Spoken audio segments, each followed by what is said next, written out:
Here again, we are here, reclassified, restructured, and renamed as a corner of mental clinic. This didn't just come. It was, as usual, intuitively constructed. I know there's a whole lot of mental bondages, mental restriction, mental slavery, and mental incapacitation that had bedeviled our generation and our time, where our mental toughness and mental clarity had been destroyed by a systematic approach of ease. So, welcome to a new section, a new corner of mental clinic. We are so careful in designing these. So we want to be able to liberate people by sharing insight and profound wisdom, scientifically based and spiritually empowered and enabled, so that we could profile, heighten our awareness, expanded mind, and an internalized will that will help us to navigate the detours of this life. It's not getting better. It's not getting better because in the latter, the perilous time will come. And when those perilous times where nothing is predictable, prices are not predictable, where the love of many are waxing cold, where people can literally go down and slaughter people, for the sake of money, where selfishness is coming to a heightened proportion, where betrayal are going to be in a bigger proportion than we have ever witnessed, where people are more self-centered, where segregation continue to amplify itself against unification and harmony, where brothers are going to slaughter themselves and dishonor people, where dishonor to parents will be on a high increase, where children will no longer honor their parents, not even to talk about honor the Lord, have fear of the Lord, where the fear of the Lord will become more abased because people are in their lowest ebb, where people are more attached in their material self, in their lower self, and in those base self which function, which affect their base mentality. So usually when people are hooked anywhere in their mental construct, in their mental condition, you remember that they are coming from a debased place. And when we are in a debased place, it's difficult to think from anything productive, anything meaningful, anything authentic, anything beautiful, anything blissful, anything empowering. A debased place is a disempowering place, a depressed place, a disconnected place. Is a place of that dehumanization. And that's where people do all kinds of unethical things because it is materially based. But here we're going to bring concept and insight and wisdom that will be an alternative. We're not going to force it, but it's something that could help you just in case you may need it. And it's something we are practicing, something that has given us the liberty to be able to bend with life, to be able to flow with life, to be able to predict life. Because you see, the more I look at life and the more people avoid pain, the more they create pain. Because pain is rich in wisdom, is rich in training your faculty, is rich in exposing your entire space to wellness, to goodness, to nobility. And frankly, the truth be told, when people have mental distortion or degradation or enslavery, what is influencing it is the material self, the debased self. It is from that debased self that deconstructs, program our mind, condition our mind, and infuses us with the attribute of a debased place. So when you wake up in your mind, wake up every morning, you have to do a mindful reflection, a deeper reflection, to ask yourself your perspective currently. What is funding it? A base place or a higher self? You hear us going to be using these two language simultaneously, concurrently. You'll be hearing more of higher self and you have about the base place or lower self. When you're in lower place, it's difficult to have a broadened, bigger, nobler place because you are consumed by the lower place. But you can be in a lower place materially, but yet your mental construct is above mentality.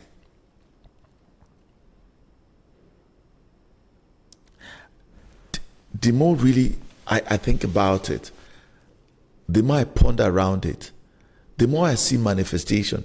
In fact, when I see manifestation, when I see the language of a man, or perceive or hear the language of a man, it will reflect from where you're operating from. A depressed man is already in a devalued place. A discouraged man is in a debased place. An always irritated mind is connected to debased state. When people are frustrated, they are in a debased state. When people do not find satisfaction in life and what they do, debased place. When people are drained energetically, debased place. When people are unprogressive, debased place. When people are unmerciful, debased place. When people are in a place of revenge, debased place. When people are in such a place of bitterness, the best place. When people can let go, the best place. When people are not orderly, the best place. When people have no virtue, the best place. And that is what really affects our mental disposition, our mental state. Because what the best place is to give you stories emanating from that debased state. And it's important we have these clarifications to help us. Otherwise, we are subjected to that debased personality, that ego self, that material self, that lower self. And it will consciously or unconsciously continue to drive the story. And the story in our mind is so powerful. The narrative, we call it the mental narrative. You know how you retell a story over time, like something that's happened to you and there's a regret. Regret is connected to the best mind. It is a hook. Regret is, man, you are pondering and pondering. When young people, young men are in a habit of maybe like drug, screen time, addiction, every form of addiction is sponsored and fueled by the base mind because it controls you. At a moment you have left a very higher sense of you and have taken a lower sense of you. And when your sense of worth or sense of self has been conditioned or is being managed by a lower self, you will be completely out of the range of satisfaction, wellness, goodness, bliss, beauty. Every time you see an ugly act, it's powered by a debased place. And it's important we begin to be awakened how to be illuminated in order to find new light. And that light will be able to advance us. And one of the things I'm going to talk about, I'm going to anchor before we finally get it back into the dancing light, is as I wake up this morning, I realize that I'm no longer the same person 2 years ago, 6 months ago. There is a transformation, deliberate transformation through daily studies and meditation, daily focus on spiritual liberation, where there has to be an awakening in my soul, orchestrated by dissatisfaction, knowing that there's a higher way to go life, there's a better way to do this life. So I realize that I'm shifting from a lower base to a higher base. And how do I know? My perspective has shifted. My energy blueprint and my creative capability is amplified. My inner will that directs my choices and decisions is no longer being influenced by those attributes that is sponsored by base state.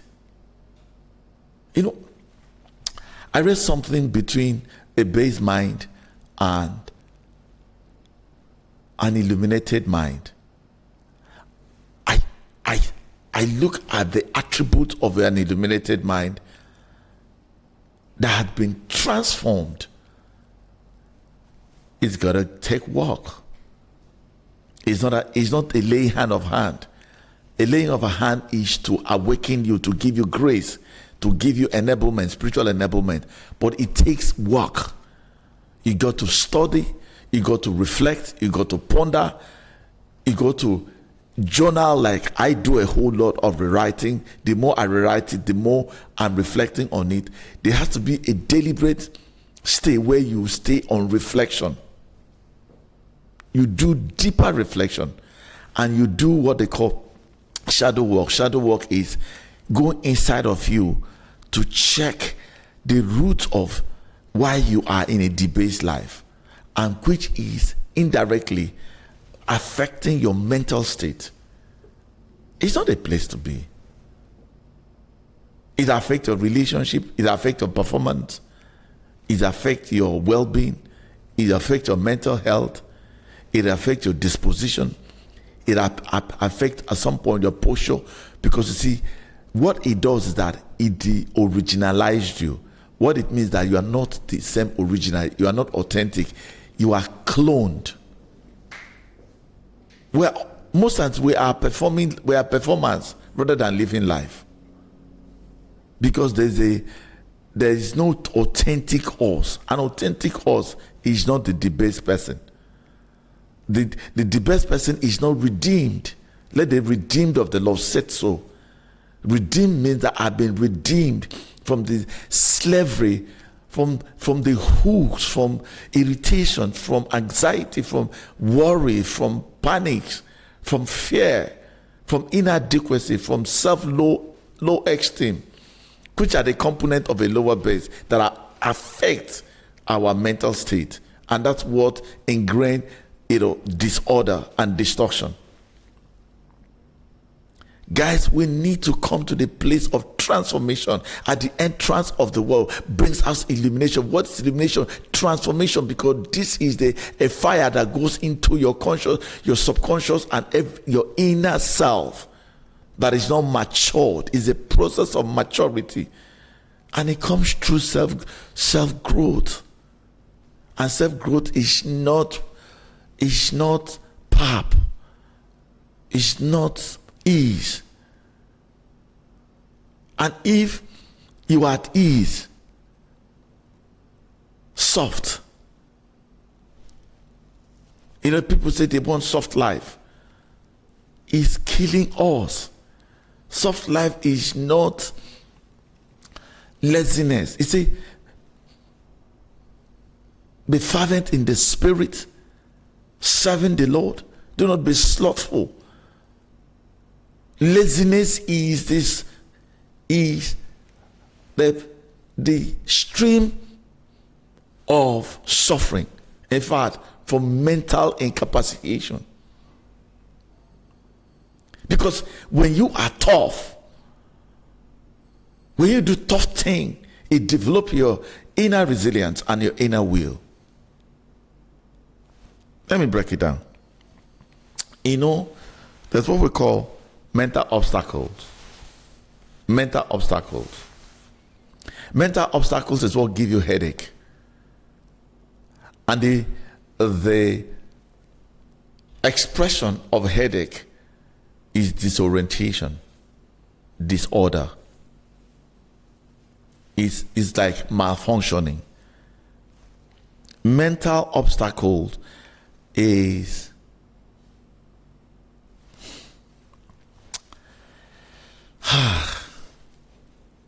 mental obstacles is the bane of suffering. Bane of suffering.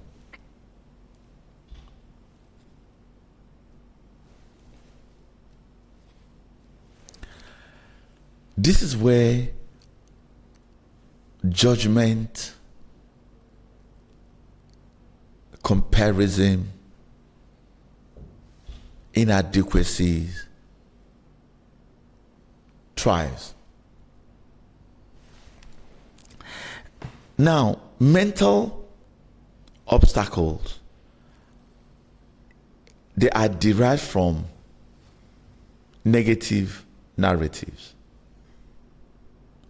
And negative narratives is as a function of unexposed, untrained mind, because it starts from perception, and perception will affect your emotion. When you do not know how to separate perception of balance, you're likely going to be assigning stories from more negative perspective. Let me give instance. If you wake up and you can't find your car, the shock of that car, maybe you just wake up and you have forgotten that you parked the car from the usual place because somebody had parked there and you parked. And as you're coming out of the house and you didn't see the car, mental obstruction that is founded, that had been conditioned by stories of stolen vehicle, inconveniences that are associated with not having a car, the negativity of loss. And at that moment, those are the things that will instantly block your perception of where that car is. You will start screaming, "Where's the car? They've stolen my car." Your car is laughing. You see what I'm talking about? That's what they call mental obstruction. Mental obstruction is when people walk into an office, they say the boss is wicked. This is the most toxic person I've worked. No. The story is as a result of mental block. We call it mental block. A mental block is a function of negativity that has been ascribed with an emotion of negativity.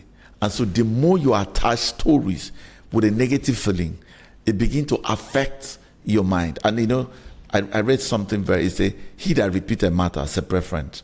So what happens is that the more you reflect the stories from an emotional negativity, it continues to compound you and rigidly control you. So that's mental obstacles. We have what we call emotional obstacles. Emotional obstacles are maybe from childhood, there were no validation. Maybe from childhood, you were scolded, everything that you have done. Maybe from childhood, you were abused. Maybe from, when you left school, you were not like other people. You were being compared with other people, never do well, and you have now internalized it. So it is now that state of you find yourself in that state where you are perpetually reminding yourself. So that internalization, that recurring thought, the way you see it, they continue to ingrain till they become emotional obstacle. And that's why people will never see good in anything again. In fact, as people are approaching you, you already tell yourself, I know they will not like me. You're already feeling a feeling of rejection even before the rejection eventually occurs. Why? That's what they call emotional blockage. It's something like you have gone through interview 1, 2, 3, 4, 5, forgetting that our time and chances happen to them all, that we're not in the same frequency, in the same race. We're not in life is not a race. The fact that your friend got the job immediately after your service, and now you're still searching for a job. You just thought your own, so you're feeling bad. Those feeling of bad are unconsciously now conditioning your mind, and your emotions are dented. That's emotional obstacles. It's not external. And what we want to do is to be able to break this mental obstacle, emotional obstacles, which is because our minds are not educated, it's not broadened. We're not taught to be able to see life from different angle. We are taught to go to school, be bright in school, get a good job. Those are part of what they don't teach us, that the world is not for lazy people, it's not for easy people, because in the world you have tribulation, but be of a good cheer, you've been overcome. Whatever is born of God overcome in the world. We're not taught to come with our sovereign self. There's what we call the sovereign self. A man has, when I talk about man, I mean male and female. We have 4 self. Number 1, we have what we call our warrior self. Our warrior self is where it's more judgmental, it's brutal. It's like animal state. Animal state is self-centered.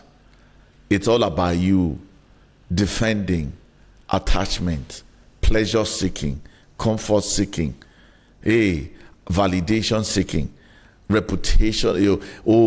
Don't dent my reputation. Don't come into my space. That is the warrior state. That's the animal state. When you move, there's what I call your energetic self. This is your emotional self, ability to find a connection to all life. So it means that you master emotion. When we talk about emotional intelligence, we talk about emotional masteries, we talk about emotional skills, emotional tools, and all that. Why all these are coming is to enable you to be able to deconstruct emotion and utilize them for proper expression. When you talk about energetic vibration, where it is low or high, now all these are coming, so that when you're excited, it's different energy. When you're sad, it's a different energy. Your expression of an obstacle or a problem that is negatively influenced has come from a negative energy. And that negative energy will continue to control you. And that's what affects your emotion. That's what affects your psychology, psychological being, psychological state. That's what affects your mental health. That's how these things form out. So there's what I call your love self. Your love self is where you don't just see things from your selfish point of view, from your comfort point of view, from your security point of view. No, you live it from what it is and let it be that way, because the way you define things is how you're going to experience things. So to change how things affect you, change the definition.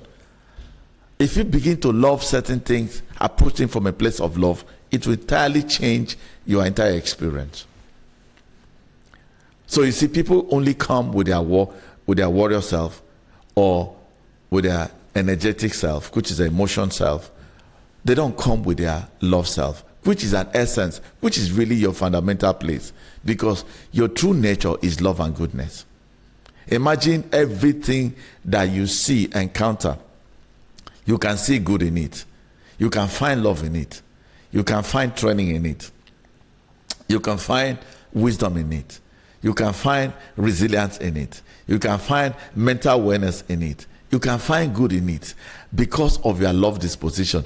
The more you begin to interpret, then that one means that you cannot have emotional block. You cannot have a mental block.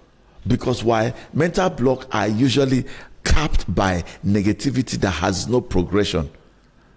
And the root of it is lack of trust.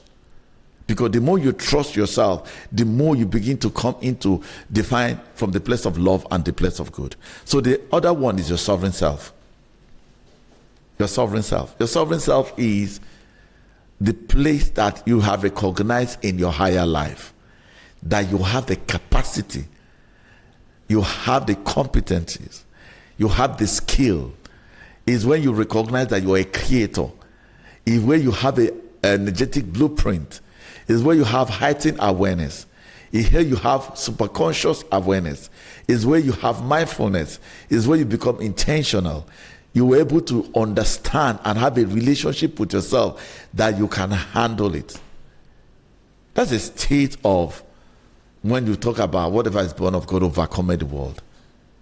Your sovereign state.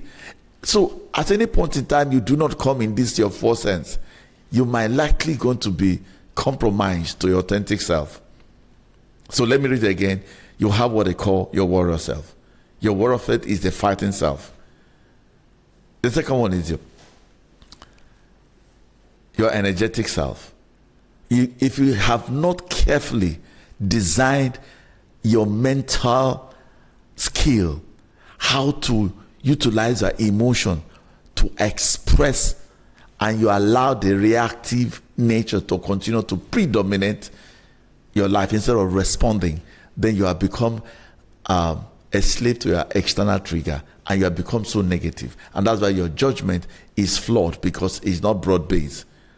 It is now narrow-based. And that narrow-mindedness is really the root of mental health. Whether you're going to be well or not is a function of this. Then, of course, your sovereign self is an observer.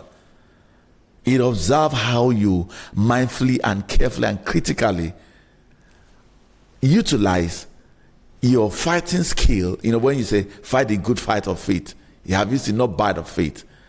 You know, there are people who fight bad. It's as a result of their reactive nature.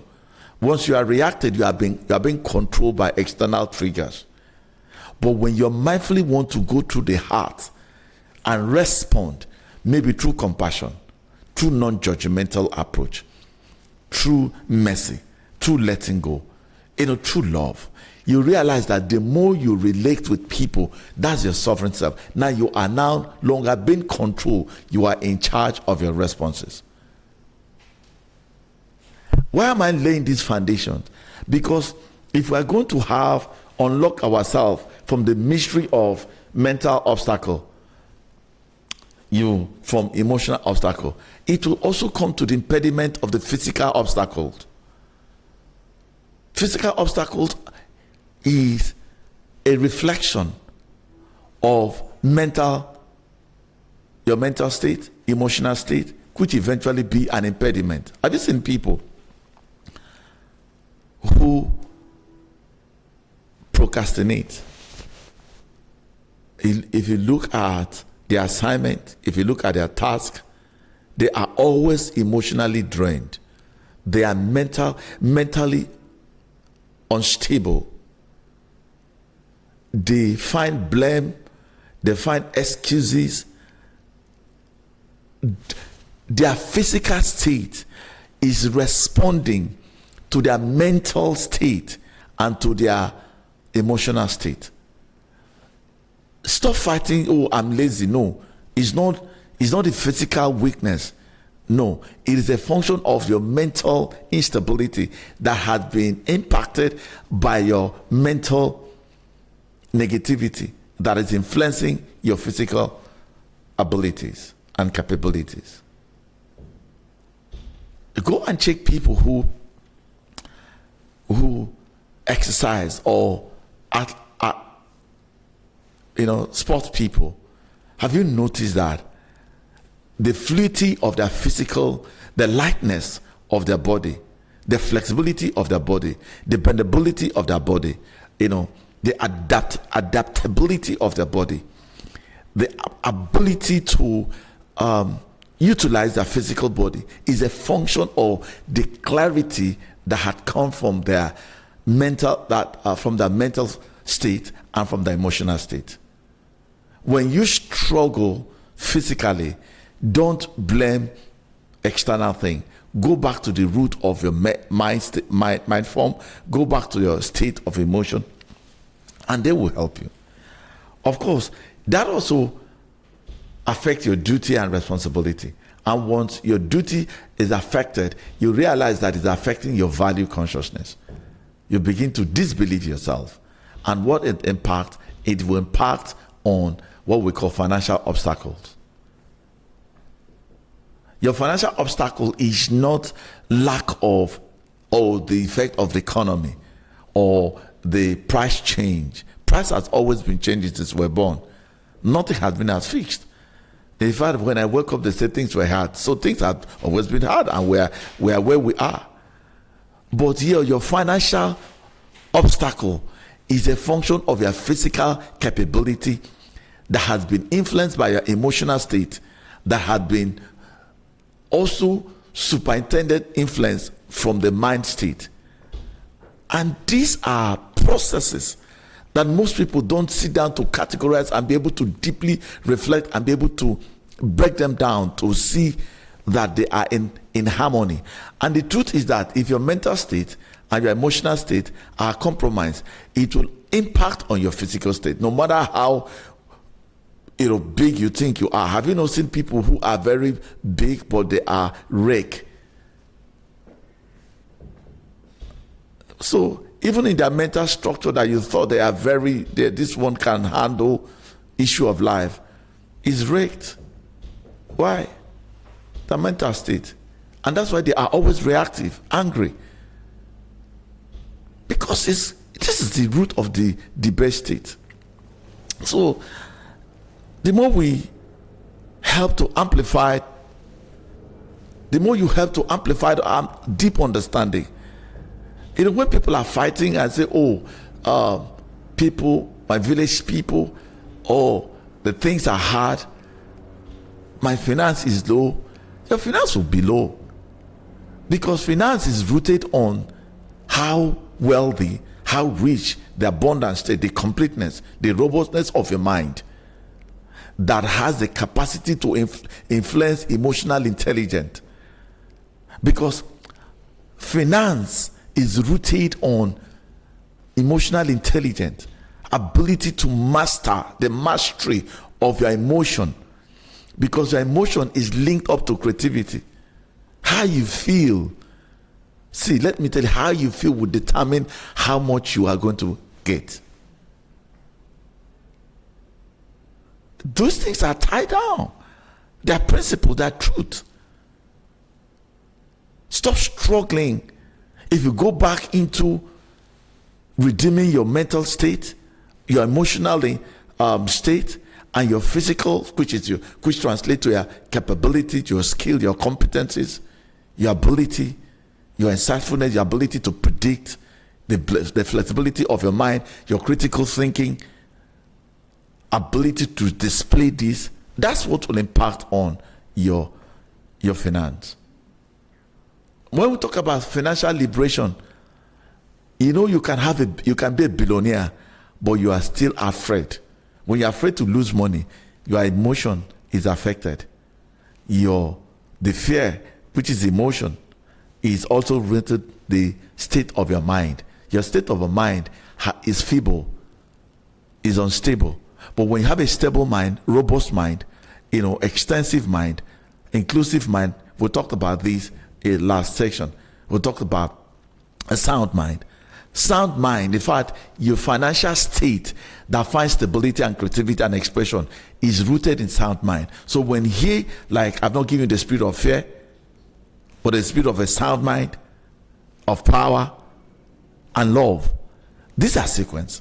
So you can't see why, if you don't manage your warrior state, you manage your energetic state, and you get into your love state and bring into your sovereign state. Sovereign state is a power. I give unto you power to tread upon serpents and scorpions and all the powers of the enemy, and nothing, because you see, finance is rooted in power. Power to make choices, power to make a decision, sound decisions, power to be disciplined, power to be self-governant, power to have self-restraint, because wealth is found in restraint. That's where power is. So your financial struggle is rooted in your mental instability, which is you have a corrupted or wounded emotion. A wounded emotion will affect your finance. A wounded emotion will affect your finance. I can go deeper maybe in the future to begin to deconstruct them and explain them more so that you are liberated completely. See, if your mind is blocked, your emotion will be wounded. And the reason your mind is blocked is the negative narrative that you have implanted in your mind, cultured in your mind. And that's where the root of a bad emotion, your distorted emotion, your imbalanced emotion is affecting your physical structure. And that's basically where sickness also rooted. Of course, these are all part of the byproduct. Because once you're weak, I wish that you prosper and be in good health, even as your soul prospereth. And we hear some of these things and we don't sit down to break them down. So your financial obstacles is a function of your physical state. If you consistently stay in such a powerful state in your position, your thinking is different. Now, we will talk about relational obstacles. I've been there. You see, when a man is insecure and an insecure mind form will project the same insecurity. You see, insecurity will project a need of validation, a need of approval, a need of acceptance. And when a man is subjected to this, that means you have mortgaged your entire mind to external fulfillment. And that's why people want more externally, because they are less within. And thinking that the more that will fulfill the in, but yet they have the more, but they are still in a wreck. They are still in a wreck. So your relationship, a man that is needy and project neediness externally, if I go here, they will do this for me, is always looking for quick fix or association that can bring something. No, you create association because you are the association to influence association. If you are incomplete, you might think is when you go to a certain friend or certain association or you work in a certain place. And that's why people are depraved. When they are depraved and say, oh, I can't steal. If you put them in an organization, they will steal because it was in them. But they didn't have the opportunity. That's why I say people who are stealing in organization, defrauding organization, go back to their mental form. They're already wrecked. They're not complete. They're not sound. They're not inclusive. When we talk about inclusive, knowing that there's time to lack, there's time to be in abundance.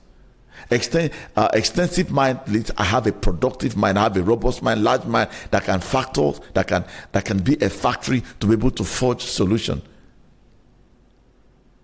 And you talk about abundant mind. The enemy come to steal and to kill and to destroy, but he has come that he might give us life abundant. When you do not stay in abundant mind, you create from lack.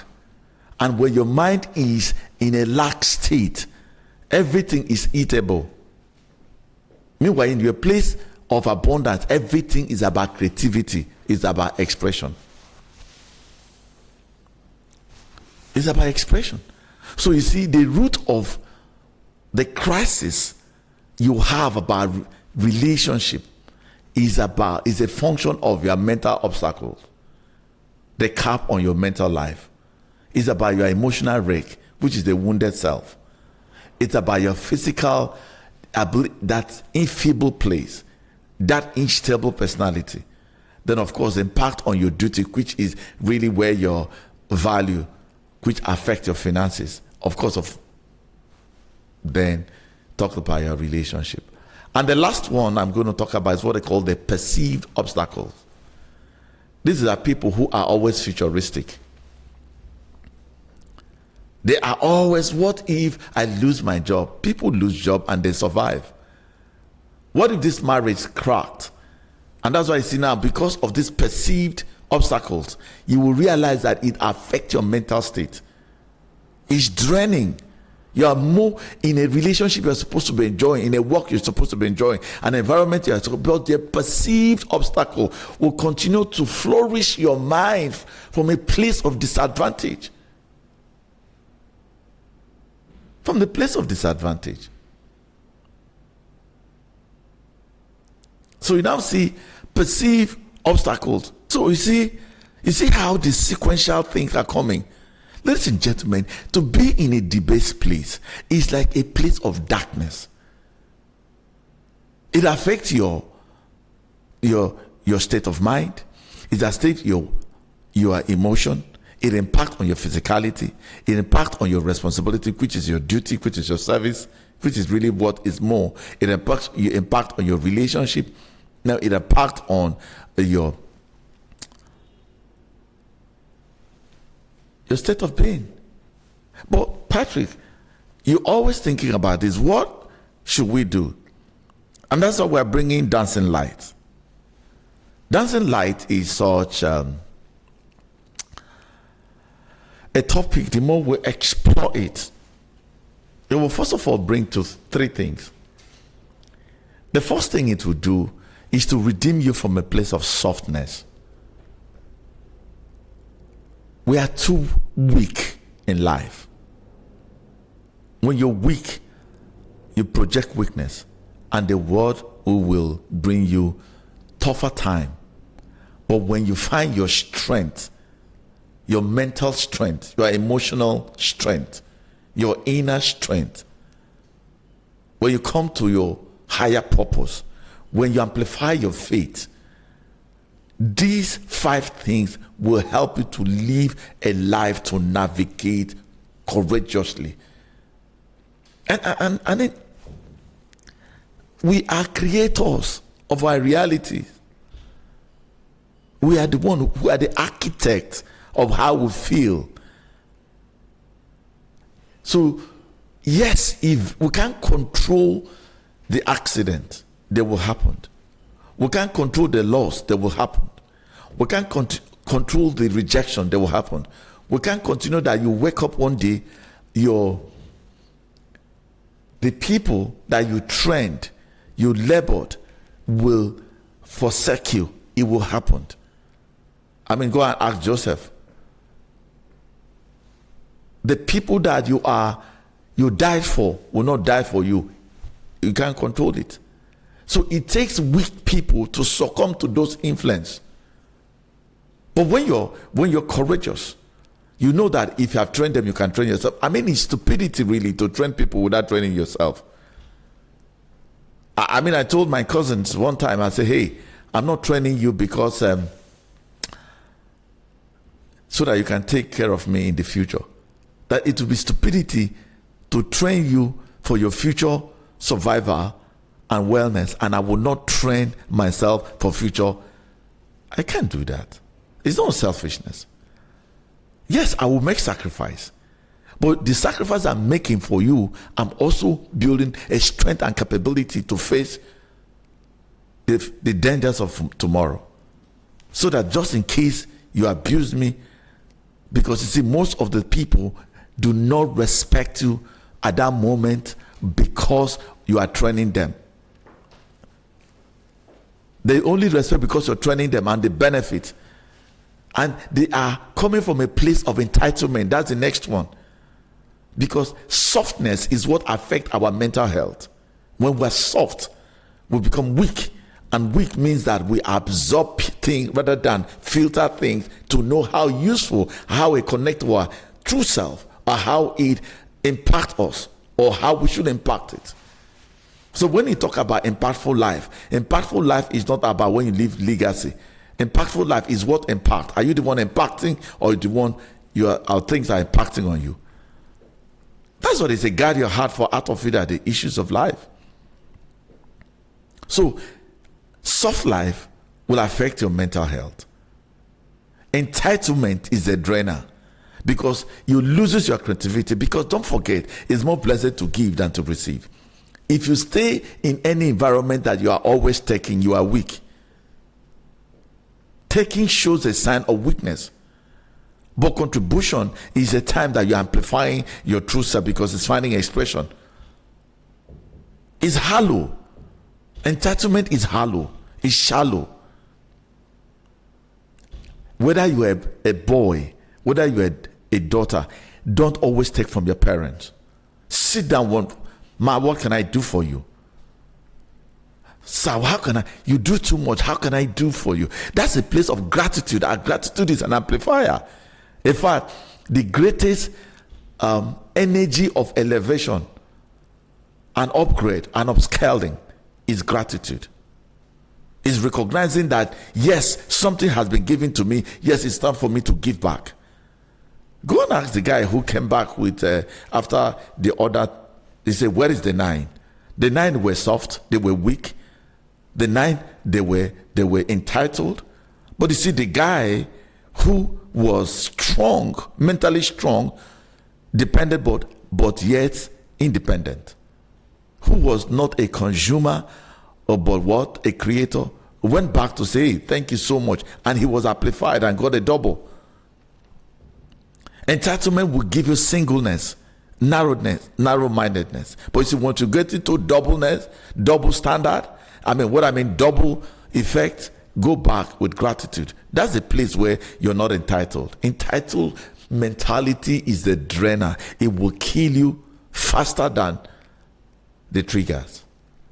Then the last one will be, we are not trained to handle challenges. We are not trained to face obstacles.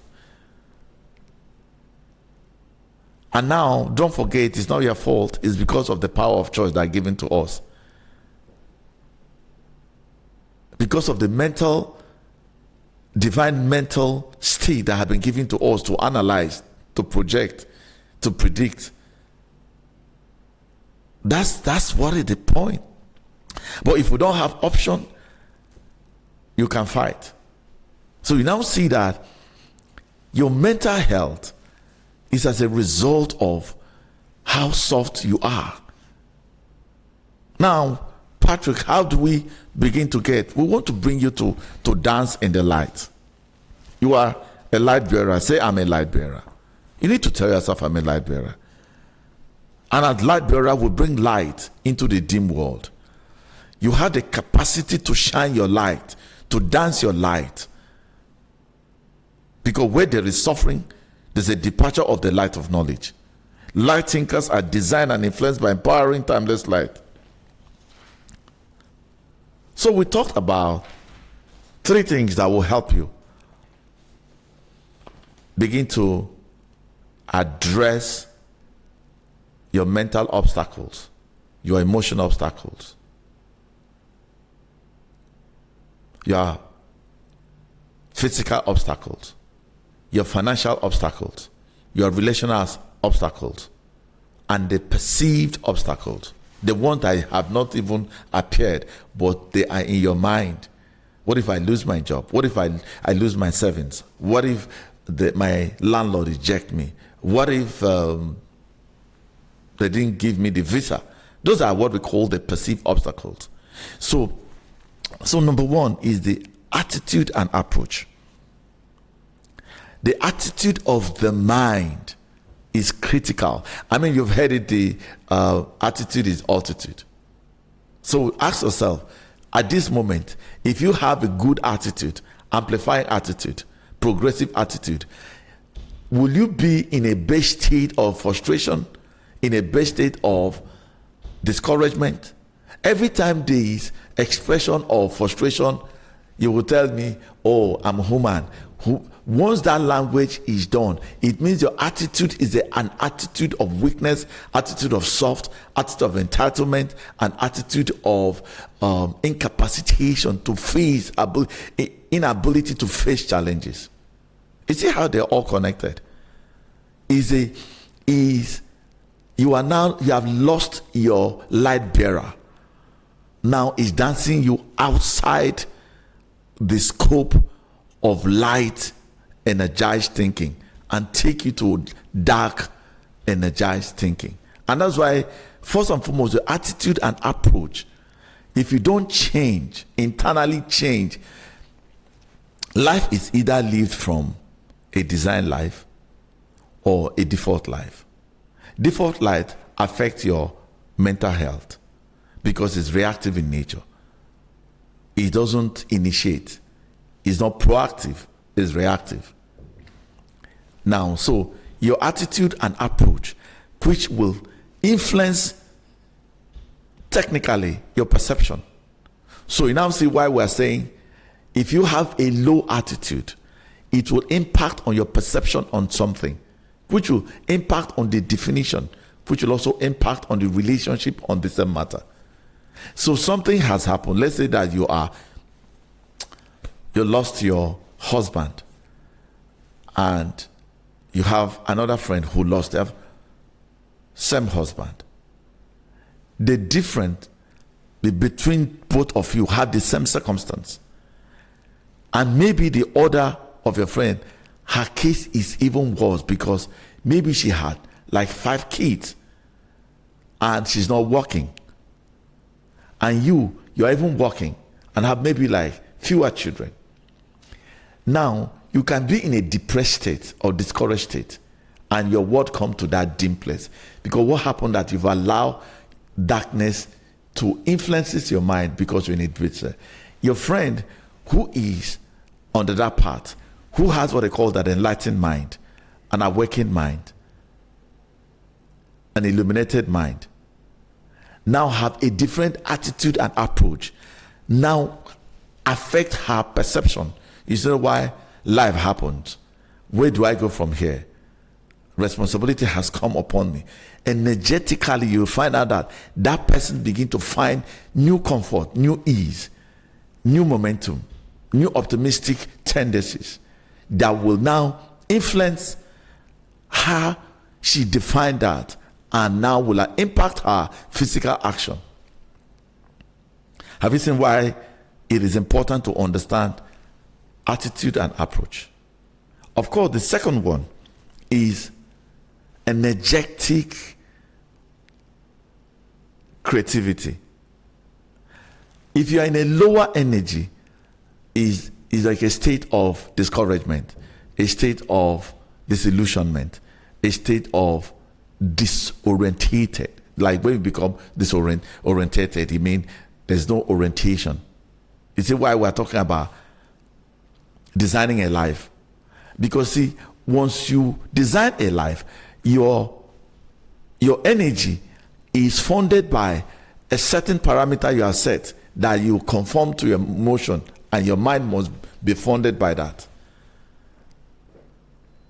So your energetic creation, energy means light, power.